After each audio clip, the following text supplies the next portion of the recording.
성도 여러분 안녕하세요. 주일 설교를 기억하는 주일 만나 시간입니다. 멋진 디자인의 첨단 기능을 가진 최신 기계들이 쏟아지면서 우리의 생활은 점점 편리해지고 있습니다. 하지만 편한 것이 좋은 면도 있지만 편하기 때문에 잃는 것도 있습니다. 그래서 일부러 예스러운 아날로그식 기계를 찾아 사용하는 레트로 현상이 일어나고 있습니다. 대표적으로 베란다에 텃밭을 만들어 채소를 키우는 것인데 더디고 수고스럽지만 그 속에서 행복과 건강을 얻을 수 있습니다. 오늘 본문에 나오는 초막절도 이런 불편함을 통해 영적 유익을 얻는 절기입니다. 레위기 23장 42절에 너희는 이레 동안 7일 동안 일주일 동안 초막에 거주하라고 명령하십니다. 집 놔두고 왜 초막에서 일주일 동안 불편하게 살라고 하셨을까요? 그 이유가 43절에 나옵니다. 이는 내가 이스라엘 자손을 애굽 땅에서 인도하여 내던 때에 초막에 거주하게 한 줄을 너희 대대로 알게 함이니라. 광야 40년을 어떻게 지나왔는지 잊지 말고 기억하도록 하기 위함입니다. 세월은 흐르고 세대는 바뀝니다. 출애굽 세대는 가고 나 때는 말이야를 듣기 싫어하는 다음 세대가 옵니다. 그들에게 지금 여기까지 어떻게 오게 되었는지를 알려주기 위해 초막을 짓고 살게 하신 것입니다. 광야 40년 동안 이스라엘 백성의 주식은 만나였습니다. 매일 60만 명이 먹을 수 있는 양의 음식이 비처럼 내린 건 기적입니다. 그러나 그 기적의 만나 때문에 이스라엘 백성들은 불평했습니다. 매일 기적이 일어나니 기적은 일상이 되었습니다. 기적이 당연한 것이 되니 감사는 사라지고 불평이 쏟아졌습니다. 광야 40년 만나가 하늘에서 내리듯 오늘도 하늘에서 비가 내리고 바람이 불고 있습니다. 이 모든 것은 기적입니다. 당연한 것이 아니라 하나님의 은혜입니다. 이런 하나님의 은혜와 기적을 다시 깨닫도록 초막 생활을 하라고 명하신 것입니다.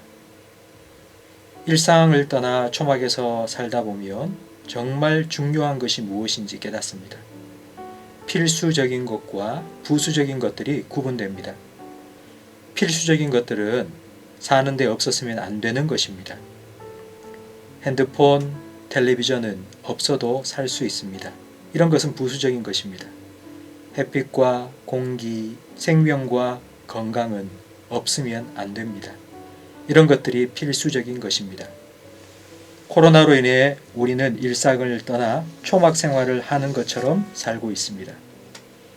이전에 우리가 해왔던 활동들이 중단되기도 했습니다. 그래도 우리는 살아가고 있습니다. 우리에게 생명 주신 하나님께서 이 땅 살아갈 때 필수적인 것들을 계속해서 공급해 주시기 때문입니다. 다른 사람들과 비교하며 원망하면서 살든지 하나님 주신 것을 누리며 감사하며 살든지 우리의 선택에 달려 있습니다. 초막절, 초막을 짓고 일주일 동안 노숙 생활을 하게 하신 또 하나의 이유는 지금의 어려움과 고통의 시간도 다 지나간다는 것을 깨닫게 하기 위함입니다. 휴가를 받아 2박 3일 텐트 치고 캠핑하는 건 불편합니다.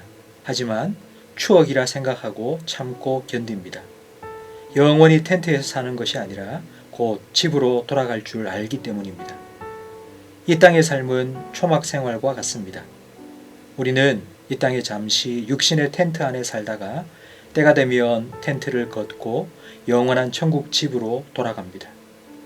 사는 동안 힘들고 어려운 일들도 만납니다.